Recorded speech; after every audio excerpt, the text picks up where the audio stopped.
Pas pohon itu ditebang, kita yang rapin bagian pohonnya itu buat ditanamin tanaman lain ya. Ya saya lagi ngegali tanah tuh saya ngelihat ada kain merah. Tuhnya saya tarik, pas saya gali lagi ada silet di situ. Waktu saya gali lagi ada beberapa tulang di situ. Kata orang pintar sih itu tulang babi gitu.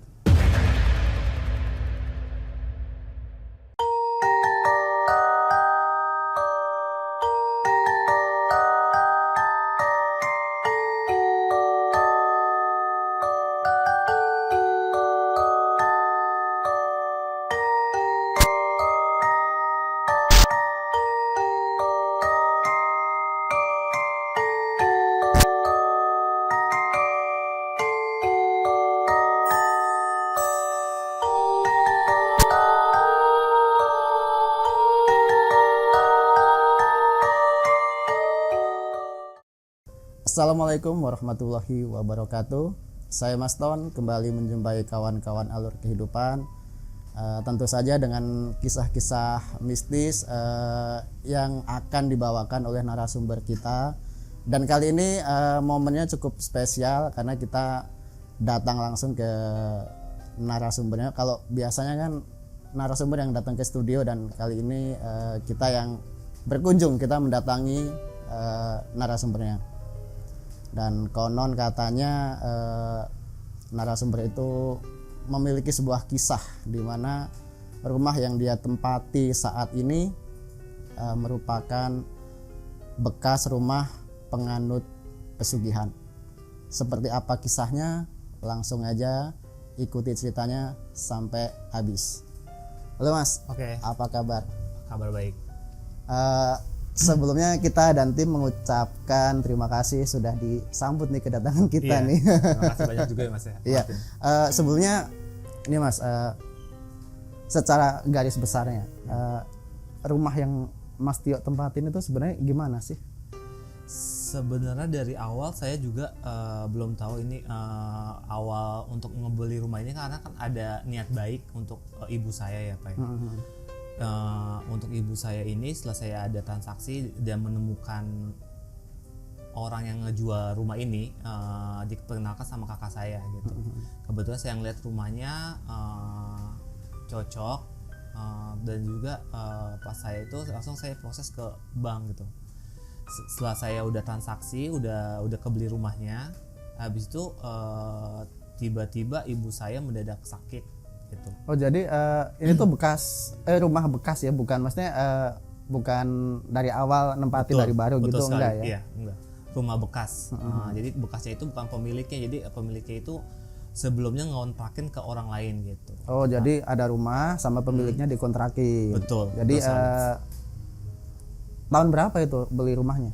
Sekitar tahun November, mulai ngeliat rumahnya sih November 2024 sih. Oh berarti baru setahun yang lalu baru ya? Banget, iya, masih baru banget ya? Baru banget di set.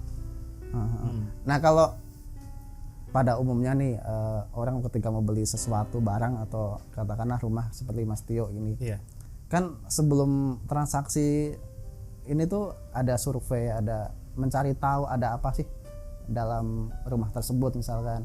Betul, waktu pertama kali sih saya melihat rumahnya sih saya emang pengen banget punya rumah ya Pak ya. Karena udah ikhtiar saya tuh saya mau beli rumah untuk ibu saya gitu. Karena udah cocok dan udah punya uang untuk udah cukup lah untuk DP-nya ke bank. Akhirnya saya nggak berpikir ke arah mana-mana gitu. Saya positif aja, rumah ini cocok, saya udah bisa beli rumah, saya proses, tapi nggak kepikir ke arah sana gitu. Pokoknya ya positif apa, aja gitu. Positif kan, aja, karena betul, emang niatnya baik kan untuk orang tua. Untuk orang tua betul sekali. Itu kan sebuah usaha yang harus diapresiasi sebenarnya kan. Iya gitu. Tujuannya seperti itu sih. Karena udah punya dana dan juga rumahnya ada yang kejual dan juga harganya juga udah sesuai. Ya udah saya cocok gitu. Sebelum pertama kali survei sih saya ngeliat rumahnya emang kurang begitu layak dihuni ya Pak ya. Tapi emang ada rencana saya untuk renovasi karena punya dana lebih nanti ke depannya gitu. Seperti di itu. Daerah mana kalau boleh tahu? Cibitung, Kabupaten Bekasi. Oh Cibitung. Nah dalam proses itu Mas, pembelian itu lewat perantara atau? Perantara sih enggak, itu teman kakak saya. Jadi saya dikenalin sama kakak saya, dia punya teman bahwa rumahnya mau dijual gitu, karena udah lama kosong gitu. Jadi begitu disurvei ngelihat cocok dan juga yang punya pemilik rumahnya welcome. Karena kan saya prosesnya ke bank nih, perlu banyak yang harus dibawa kayak sertifikat rumah segala macam. Yang punya rumah itu welcome ke terbuka saya, ya? terbuka gitu. Jadi nggak berpikir macam-macam. Nggak berpikir macam-macam karena dipermudahkan gitu loh Pak. Jadi saya lebih berpikir positif waktu saat itu gitu. Nggak ada perpikiran apa-apa gitu. Kan tujuannya kembali lagi saya untuk membeli untuk ibu saya gitu, untuk rumah gitu. Iya, nih sebuah niat yang bagus. Iya, betul. Nah, setelah transaksi, ini mulai direnovasi langsung atau ditempatin dulu misalnya? Langsung renovasi. Di November saya transaksi ke bank, udah akad. Setelah itu di bulan Desember awal saya udah mulai renovasi. Tapi semenjak renovasi itu banyak hal-hal kejadian gitu. Contohnya kayak pas lagi ngebangun ada suara burung gagak di rumah tersebut. Terusnya juga yang pemilik rumahnya kaget karena langsung direnov. Pikirannya tuh cuman langsung ditempatin dulu apa adanya baru gitu. Direnov gitu Pak. Ternyata kan saya kembali lagi saya punya uang lebih untuk ngerenov tersebut kan. Tiba-tiba yang punya rumah kaget dan infoin ke saya untuk kamar mandinya jangan dipindahin, terusnya banyak yang hal-hal yang dilarang situ. Sedangkan saya kan berpikir positif ya Pak ya, saya udah ngebeli rumah, saya mau renov biar layaknya dipakai Mas Tio gitu kan, mau diubah seperti apa gitu. Betul. Tapi dalam kejadian situ pas renov segala macam, tiba-tiba ibu saya sakit gitu. Tiba-tiba ini yang ngelarang untuk renovasi itu pemiliknya atau yang kontrak sebelumnya? Pemiliknya. Oh, justru pemiliknya lebih ke arah kamar. Saya pikirannya renovnya nggak besar-besaran. Kalau saya kan ini renovnya besar-besaran, jadi kamar mandi dipindahin posisinya gitu. Seharusnya pengennya suasana yang baru kan, baru gitu. Namanya rumah baru kan, pengennya suasana baru, semuanya serba baru. Betul sekali ya. Gitu. Ada yang wajar. Ada yang iya. Pas ngelarang kayak gitu saya kaget gitu.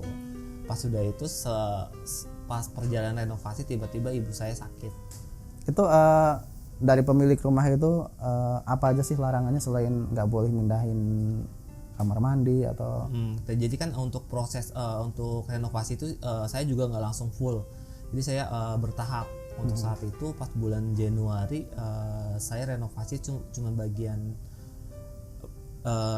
dapur, kamar mandi dipindahin, baru selanjutnya saya tempatin tuh di bulan Februari. Itu dalam keadaan rumah sih masih 70% lah. Jadi tempat pagarnya tuh belum jadi pagar banget gitu, masih biasa aja gitu.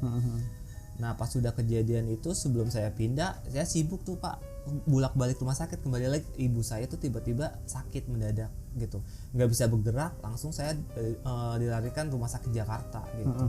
Selama 2 minggu sambil saya berpikir renovasi, tiba-tiba ibu saya makin parah gitu. Pas udah 2 minggu terus ya pulang ke rumah, balik lagi ke rumah sakit, prosesnya begitu cepat. Jadi saya nggak nyangka aja gitu.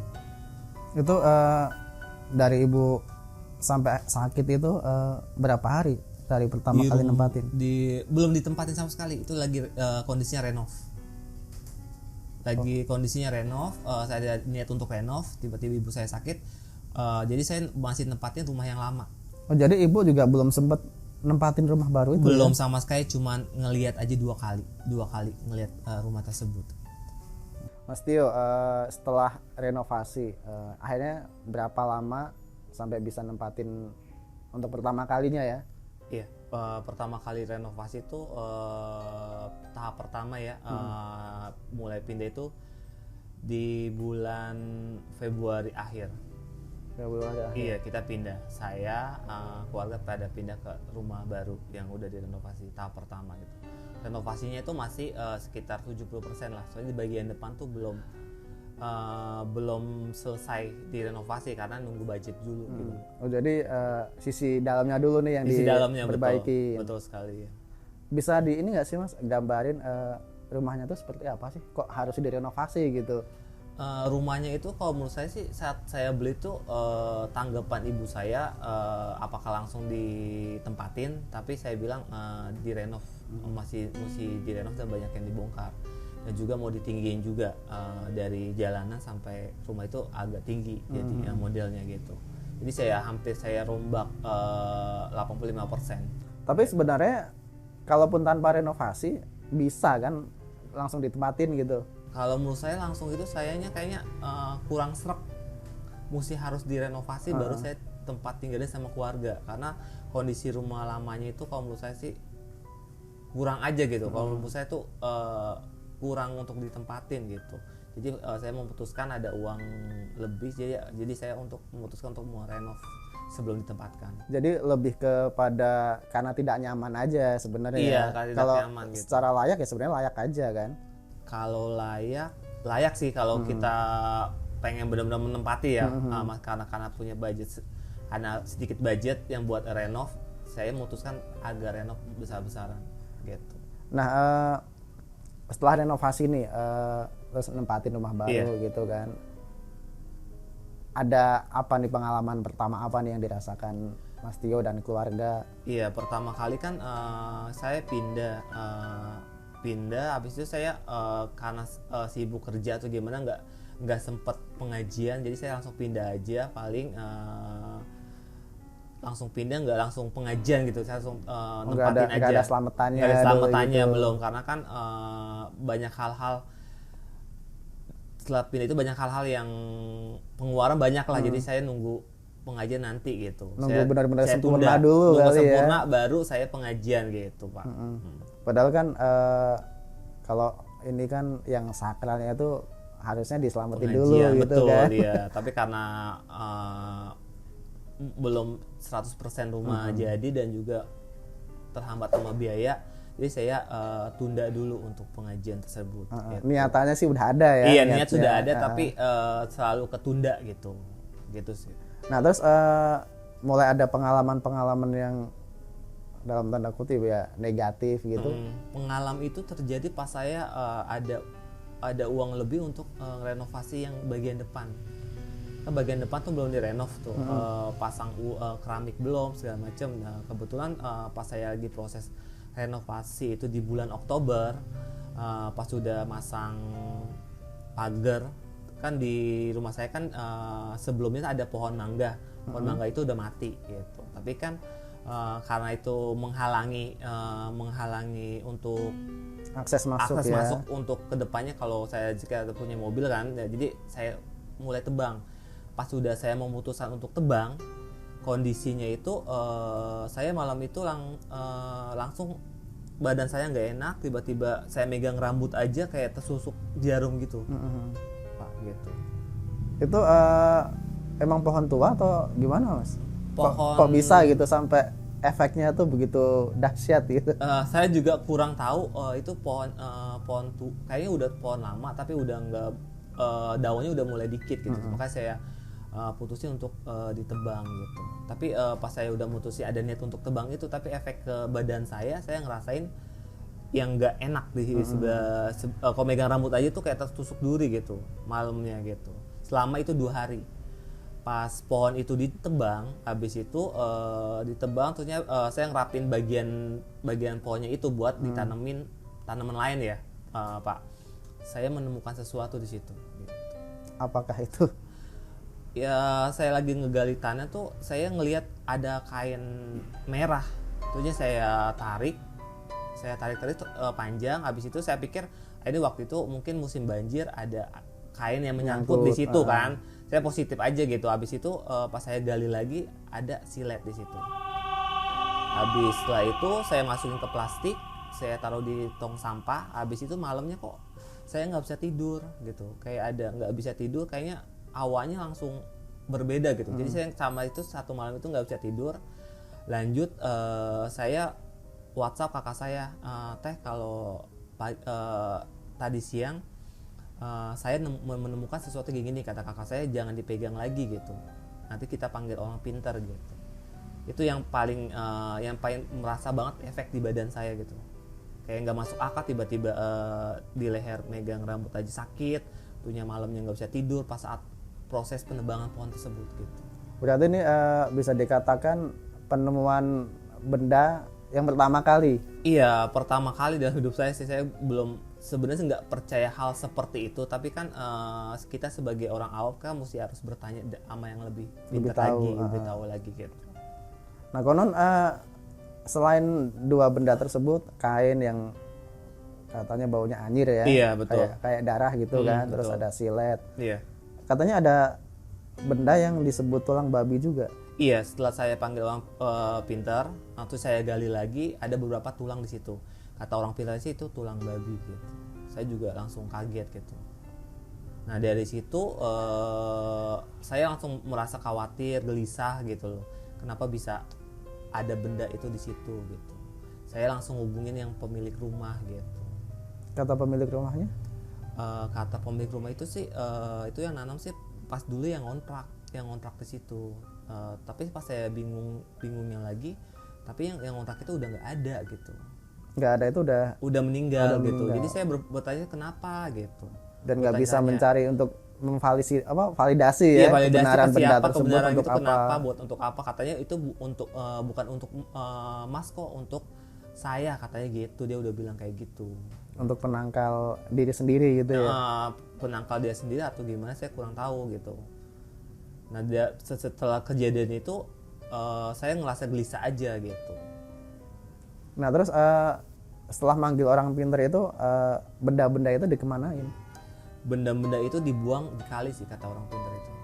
Oh, yang ngebuang orang pintar itu? Orang pintar itu gitu, ke kali gitu. Jadi udah nggak ada lagi. Setelah udah dibuang, saya ketemu teman, katanya rumah itu masih ada awan negatif gitu. Saya cari orang pintar lagi, katanya emang rumah itu dulunya ada yang nanam sesuatu di situ gitu, biar pemilik rumahnya nggak betah atau gimana gitu. Ada saran atau mungkin anjuran dari yang orang pintar tersebut, Mas? Ya mungkin paling nggak boleh apa atau harus gimana gitu. Paling untuk pengamalannya waktu saya ketemu orang pintar yang kedua ini katanya aura negatifnya keras banget. Jadi kalau pengen dihilangkan kita harus puasa gitu. Saya udah ada niat puasa untuk 7 hari gitu. Ini penemuannya itu baru bulan kemarin ya? Iya, baru bulan renovasi yang bagian tahap itu Oktober. Ketemuannya tuh akhir Oktober. Akhir Oktober. Baru 2 bulan yang lalu sih gitu. Nah kalau Mas Tio tadi sempat cerita juga infonya nih, kabarnya dari orang pintar tersebut. Iya. Itu juga penghuni yang kontrak itu sebelumnya katanya pemuja ini ya, pesugihan. Itu gimana ceritanya itu? Ya kemungkinan sih ceritanya yang kontrak itu niatnya mau beli rumah tersebut, tapi sama pemiliknya nggak dikasih gitu. Mungkin dia ada dendam atau gimana, jadi dia nanam benda tersebut gitu Pak. Mas Tio, dengan kejadian bertubi-tubi yang dialami ya, dengan kejadian negatif ya, otomatis kan Mas Tio ini makin penasaran kan dengan Betul. Ini rumah sebenarnya rumah apa sih gitu. Iya, betul. Gimana tuh Mas Tio menyikapinya dengan keluarga besarnya? Untuk saya untuk menyikapinya ini tuh saya pertama yang saya ceritain sebelumnya sih, saya memanggil beberapa orang pintar Pak. Yang pertama orang pintar cuman bisa mengusir secara tidak tuntas. Terus yang kedua orang pintar itu menolong tapi ada unsur lain gitu, ke arah yang kayak contohnya kayak ada persyaratan gitu, yang bikin saya berpikir lagi, kok ada persyaratan yang menurut saya nggak masuk di akal gitu. Persyaratannya itu endingnya udah saya puasa, habis itu katanya si orang pintar itu berbicara, katanya ada yang dibisikin, katanya harus ada pembayaran sekian juta. Jadi saya berpikir untuk hal seperti ini saya nggak masuk akal kalau udah melihat nominal atau dia menyebut nominal gitu. Makanya ini ngebayar ke orang pintarnya itu dia minta. Dia yang minta kan. Selama ini kan dia datang ke rumah saya 1, 2, 3 kali tuh ya. Pak, saya juga dipegang sama dia sampai muntah. Akhirnya saya percaya sama orang pintar kedua ini, karena sampai pas saya dipegang sama dia saya sampai muntah. berarti efek ada reaksi ada ya. reaksinya gitu. Setelah ini pas pertemuan ketiga tuhnya dia katanya pas pertemuan kedua itu malamnya tuh saya digangguin Pak. Setelah saya udah beberes rumah malam-malamnya, saya lagi duduk di depan TV. Di kamar mandi saya tuh ada suara engsel yang bunyi 2 kali. Nah, saya langsung bilang loh sama yang orang pintar itu ya, itu siapa kok bisa gangguin seperti itu, sebelumnya kan nggak ada gitu, paling cuma awal-awal panas seperti itu aja. Nah, setelah itu si orang pintar itu datang ke rumah lagi, ngelihat katanya itu ada sosok kuntilanak di toilet. Soalnya kondisi rumah yang saya renovasi kamar mandinya ada 2, yang satu buat toilet, yang satu buat mandi. Nah, yang di sebelah pojok itu katanya ada sosok yang suka ganggu gitu. Ini padahal kan toiletnya dipindahin udah kan dipindah dari yang tengah jadi sebelah pojok itu gitu. Tapi pas udah itu kan saya sebagai orang awam kan ternyata risih kalau ngedengar hal yang nggak dimasuk di akal gitu loh, Mas. Habis itu saya lanjut info ke orang pinternya datang. Pas sudah itu saya dipegang lagi, saya muntah lagi. Habis itu saya udah ada niat nih Mas, biar ini masalah ini tuntas. Ya udah Bu, saya memberanikan sendiri untuk puasa 7 hari gitu. Itu atas saran orang pintar tersebut. Iya, kalau mau dipagerin rumahnya atau mau dituntasin, Mas harus melakukan puasa selama 7 hari gitu. Pas sudah ada gangguan seperti itu, niat saya udah tekad nih harus puasa 7 hari biar rumah saya nggak digangguin lagi dengan hal yang negatif tersebut gitu. Ya, mau nggak mau kan. Mau nggak mau kita harus ada puasanya gitu. Tapi yang saya penasaran ini, orang pintar tersebut kan 3 kali datang ke rumah kan? Iya, 3 kali betul. Ngapain aja yang dilakukan? Kan biasanya kalau orang pintar tuh ada kayak sesajen atau apa gitu. Iya, ritual yang dilakukan sih saya juga pertama ngelihatnya agak aneh, kayak ngebakar dupa gitu juga. Ngebakar dupa katanya dia katanya mau konsultasi atau negosiasi untuk si makhluk yang ada di rumah tersebut gitu. Saya juga agak kaget, baru pertama kali ngelihat seperti itu, ritual seperti itu gitu. Jadi buat mediasi, dia buat ngobrol sama penghuni makhluk tersebut. Itu katanya dia minta dupa 9 batang. Dia tuh minta lagi 13 batang. Ada kejadian seperti itu. Dan selalu ganjil yang diminta ya jumlahnya. Iya, jumlahnya selalu ganjil betul.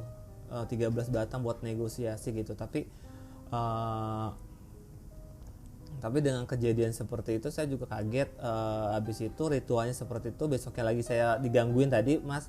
Habis itu dia punya cucu, tapi cucunya itu bisa nebak siapa yang nanam yang nanam benda itu tersebut. Jadi bisa ketahuan gitu. Pas malam terakhir dia datang tuh, pas malam Jumat dia datang, tuhnya cucunya juga datang. Karena kakak saya pertama itu ngerayu, awalnya si cucunya itu nggak mau datang. Soalnya kata si yang orang pintar itu, cucunya itu bisa dimasukin nama Roh Allah, jadi tahu siapa yang menanam benda tersebut, katanya gitu, seperti itu gitu. Nah, infonya siapa yang nanam? Dikasih yang tahu nanam enggak? yang ngontrak sebelumnya gitu. Ngontrak sebelum, bukan pemilik rumahnya gitu. Pas sudah saya itu saya juga ada rasa penasaran, kok bisa dampaknya ke saya gitu atau kemana-mana gitu. Pas sudah ditanya, emang ini tujuannya sih emang jahat gitu, tujuannya tuh untuk pemilik rumah sebelumnya gitu, ke Mas, tapi negatifnya bisa ke orang Mas lain. juga, orang lain gitu. Saya juga makin kaget dan makin takut kan ya, soalnya di rumah saya itu kan saya nggak tinggal sendiri, ada kakak saya, ada keponakan saya, takutnya mereka kenapa-napa gitu. Kena juga kena kan juga takutnya. Jadi rasa penasaran itu saya semakin percaya atau nggak percaya, saya nanya lagi gitu. Habis itu mereka orang itu melakukan ritual. Dia masuk ke kamar saya, si cucunya itu kayak dimasukin semacam aki-aki, katanya sih kodamnya kodam harimau gitu. Si cucunya yang orang pintar itu saya juga kaget, kok tiba-tiba ada kejadian seperti ini. Tapi tujuan mereka ada ritual itu karena pertanyaan saya, ini yang nanam tuh siapa, pemiliknya atau yang ngontrak sebelumnya. Ternyata pemiliknya, karena waktu ternyata yang kontrak tersebut, yang kontrak itu mau ngebeli rumah tapi yang pemiliknya nggak dikasih sampai sekarang, sampai akhirnya kontrak itu udah nggak ada kata pemiliknya, seperti itu. Nah ketika cucunya tersebut dirasukin ya jadi perantara mediasi buat ngobrol itu. Betul. Itu ngobrol seperti kita ngobrol kayak gini atau si orang pintar itu ngobrol ke cucunya gitu. Tentunya di situ kan ada saya, kakak saya, kata orang itu mau nanya apa lagi. Kalau saya kan fokus ke rumah itu aja, yang nanam siapa, tentunya kedepannya ada hal negatif yang menimpa penghuni baru atau gimana biar bisa dituntasin gitu. Itu kata si yang mediasi yang masuk dari itu, katanya si orang pintar ini bisa tuntasin gitu. Saya kan langsung lega, langsung alhamdulillah nih Pak ya. Iya seneng kan. Langsung seneng kan, karena ada solusi di balik itu kan. Nah, abis itu saya melakukan puasa selama 7 hari.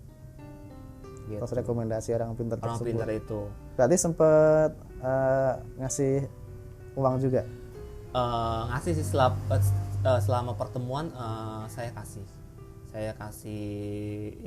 setiap pertemuan datang ke rumah pasti saya kasih, saya nggak mungkin nggak kasih gitu kan. Kasihan dia malam-malam ke rumah, apalagi pas terakhir malam Jumat kan dia bawa cucunya kan, jadi saya kasih gitu. Saya bakar rokok dulu, siapa tuh ada iklan masuk saya rokok. juga mau minum dulu. Silakan diminum. Oke Mas, logikanya kan kalau udah dibersihin, udah dipuasain juga, kan harusnya udah bersih dong rumah tersebut. Tapi kejadian ini kan katanya 7 hari dan juga 3 hari puasa itu kata orang pintarnya akan berat, maka dia ngebantu puasa tuh. Pas sudah setelah itu pas ngebantu puasa, tentunya kata orang pintar dapat bisikan pas waktu pertama gitu. Ya muncullah yang tadi saya bilang nominal seperti itu gitu. Saya bilang ya udah sih, saya kan niatnya emang udah mau pengen tahu, udah cukup sampai di sini. Habis itu saya mau ikhtiar, habis itu mau ada pengajian di rumah, habis itu saya mau close untuk kejadian di sini. Saya udah close untuk tahun 2025 ini. Jadi saya nggak, rasa penasaran saya, rasa gelisah saya, rasa ketakutan saya selesaiin gitu di tahun ini gitu Pak. Jadi nggak berpikir negatif lagi gitu. Udah berarti kan suruh puasa 7 hari ya? Iya. Itu 7 hari itu bebas hari apa aja atau bebas hari-hari sih, yang penting tertentu? dimulainya bebas hari apa aja, yang penting 7 hari gitu. Yang penting 7 hari dan harus berturut-turut gitu. Alhamdulillah sih saya ngejalanin ini tuntas gitu. tuntas. Tapi pas ada kejadian aja pas udah puasa hari kedua yang tadi saya cerita itu, kamar mandi engsel bunyi sendiri kan, jadi agak takut tuhnya. Besoknya lagi kucing saya dari kamar mandi ke kamar saya ada suara orang ngedehem gitu. Jadi bikin nambah takut lagi gitu, menambah aura mistis dari rumah itu. Jadi ya? awalnya nggak percaya jadi agak percaya gitu karena terasa dengan diri sendiri, saya yang rasain sendiri gitu. Makin bingung harus mau gimana lagi, udah mulai ikhtiar, udah mulai puasa gitu. Nah kalau selain Mas Tio, kakak juga ngalamin juga diganggu atau misalkan ngelihat sering sesuatu? sih, kalau ngelihat sih alhamdulillah nggak diliatin ya, tapi selalu dengar, kita sekeluarga terus dengar suara kuntilanak itu di jendela atau tengah malam. Kakak saya selalu kebuka jendela tuh selalu dengar suara kuntilanak, tapi kakak saya karena orangnya berani ya udah cuek aja gitu. Tapi saya ngedengernya juga kakak saya mengalami seperti itu, saya juga agak risih kan. Namanya juga manusia, kalau digangguin seperti itu kan kita harus gimana nih caranya harus untuk waspada juga. Takutnya kenapa-napa atau gimana, kita nggak tahu kan kalau orang awam gitu. Kalau beneran setan ya bisa ngusirin, kalau orang ya kan, orang yang punya niat jahat. Iya, itu dia. Makanya saya sampai penasaran manggil orang pintar kedua kalinya gitu. Terus setelah dipuasain 7 hari gitu, kejadian udah selesai atau masih ada lagi? Iya, kalau menurut saya sih semenjak orang pintar kedua itu, kebetulan saya punya temen juga. Kebetulan tuh dia juga bisa nerawang, katanya masih belum tuntas gitu. Tiba-tiba saya dikenalin sama orang lagi tuh Pak gitu. Saya kan mau coba ikhtiar kan, gimana caranya permasalahan saya tuntas, tapi coba menanyakan lagi gitu kan. Tapi endingnya kita selesai atau enggaknya saya yang penting mencoba aja biar tahu jawabannya, dan tahun depan saya udah nggak berpikiran seperti ini lagi, lebih ke arah positif lagi gitu. Jadi artinya walaupun udah dipuasain 7 hari, menurut penerawangan teman Mas Tio masih ada belum tuntas, masih belum dituntasin. Saya juga nggak tahu mau gimana lagi, makanya saya mau berbagi cerita di sini biar kedepannya atau ada yang mendengar cerita saya atau gimana, istilah kata untuk sharing lah, untuk bermanfaat untuk kedepannya, untuk orang banyak nanti gitu. Sampai saat ini sih badan saya juga masih pegel-pegel gitu, nggak tahu kenapa gitu. Jadi setelah saya dikenalin lagi dengan orang ketiga pintar ini Mas, saya dilihat di terawang gitu kan, dikasih nasihat juga. Jadi yang saya khawatirkan atau yang saya merasa gelisah atau penasaran agak terjawabin gitu dengan nasihatnya gitu Mas, karena nasihatnya itu menurut saya sih yang real gitu. Jadi lebih masuk akal ya. Masuk akal dari sebelum-sebelumnya. Jadi kita untuk menghadapin makhluk halus seperti itu kita harus berpikir positif, jangan berpikir yang negatif terus. Jadi yang negatif itu akan datang kalau kita selalu berpikir seperti itu. Makanya untuk saat ini sih alhamdulillah udah dipertemukan, udah diperjelas, udah ada jawabannya. Untuk kedepannya sih saya untuk perihal hal ini saya mau close. Semoga aja untuk kedepannya nggak ada hal-hal yang terganggu lagi sih gitu Mas. Nah kalau dari orang pintar yang ketiga kalinya ini ada saran apa sih, atau mungkin suruh melakukan ritual apa Mas Tio-nya? Kalau untuk orang ketiga ini sih nggak ada ritual apa-apa, paling cuma dikasih arahan kita sebagai manusia yang hidup di dunia kan mesti berpikir positif biar arwah negatifnya nggak terkumpul di kita gitu. Kalau kita kumpul banyak makhluk-makhluk yang datang gitu. Kebetulan dia pas saya tanya seperti itu katanya ada 2 sosok di sebelah kanan kiri saya, ke Kunti sama makhluk yang hitam gede gitu. Ya saya sih dari terawang itu mention karena selama berbulan-bulan pundak saya emang agak berat, rasa berat banget gitu. Jadi apa yang dia bicarakan atau yang dia bicarakan sesuai dengan kenyataan gitu, sesuai dengan yang dialami Mas Tio iya kan? Gitu. Walaupun sebelumnya kan pasti mikirnya karena kecapean bisa jadi bisa jadi karena kerja kan, tapi kan kok sampai berbulan-bulan sampai sesak napas atau kanan kirinya selalu pegel kan, udah diurus segala macem gitu. Ternyata ada yang ngikutin selama ini gitu. Banyak kejadian-kejadian yang nggak masuk di akal deh Mas gitu. Di awal cerita tadi Mas Tio sempat bilang sebelum nempatin ibu justru jatuh sakit ya. Iya betul. Terus gimana kondisi ibu sekarang? Kondisi ibu untuk saat ini udah nggak ada sih Mas sebenarnya kejadian seperti itu. Innalillahi wa inna ilaihi raji'un. Jadi dari awal saya ngebeli, ibu yang tadi saya ceritain, ibu saya cuma ngelihat 2 kali, tiba-tiba ibu saya sakit, mukanya langsung bengap. Pas ngelihat survei yang 2 kalinya, pikiran saya sakit biasa atau gimana, makanya saya langsung lariin ke rumah sakit Jakarta gitu. Selama 2 minggu dia di rumah sakit Jakarta, habis itu didiagnosa dokter tuh nggak ada apa-apa. Jadi secara medis nggak ada ditemukan penyakit apapun. Gitu. Habis itu disuruh pulang, tetap badannya tuh kaku, nggak bisa bergerak gitu. Gitu pas ya saya sedihnya karena ibu saya tuh, saya ngebeli rumah itu untuk ibu saya gitu. Kenapa? Pas saya beli ada rezeki gitu kan ya, ternyata ibu saya nggak bisa menikmati apa yang saya beli gitu kan. Tujuan saya kan buat ibu untuk saya ya? Untuk di rumah gitu. Setelah 2 minggu pulang ke rumah kakak saya, habis itu tetap badannya tuh sama sekali nggak bisa bergerak. Habis udah nggak bisa bergerak, saya langsung lari ke rumah sakit lagi selama 2 minggu itu. Setelah itu kan kita berpikir satu keluarga itu nggak berpikir kemana-mana ya, karena kita kan selalu positif. Karena ibu udah umurnya 69 atau karena tua atau gimana, kita nggak berpikir seperti itu. Ini fokus untuk kesembuhan ibu kan. Sembuh ibu tuhnya ke dokter kan, sampai rawat inap 2 minggu lagi. Habis itu ibu saya udah nggak ada gitu. Jadi meninggalnya tepatnya kapan tuh Mas? tepatnya di tanggal 17 Agustus pas ibu saya udah ngelewatin ulang tahun tanggal 15 Januari. 15 Januari. Ibu saya udah nggak 17 Januari. 17 Januari. Iya, yang paling banget sedih sampai saat itu gitu. Jadi hal-hal yang kejadian yang saya ceritain tadi, pengen tahu aja jawabannya gitu. Apakah sampai ke arah situ gitu? Saya kan nggak tahu apa-apa gitu. Ya, tapi walaupun ibu belum sempat nempatin rumah, tapi seenggaknya udah tahu ya niat baik. Iya, Mas udah Tio tahu kan itu rumah untuk ibu ya. Ya, tapi kan Tuhan berkehendak lain. Iya. Dan semoga almarhumah ibu diterima di sisinya, diampuni segala dosa-dosanya Mas ya. Amin.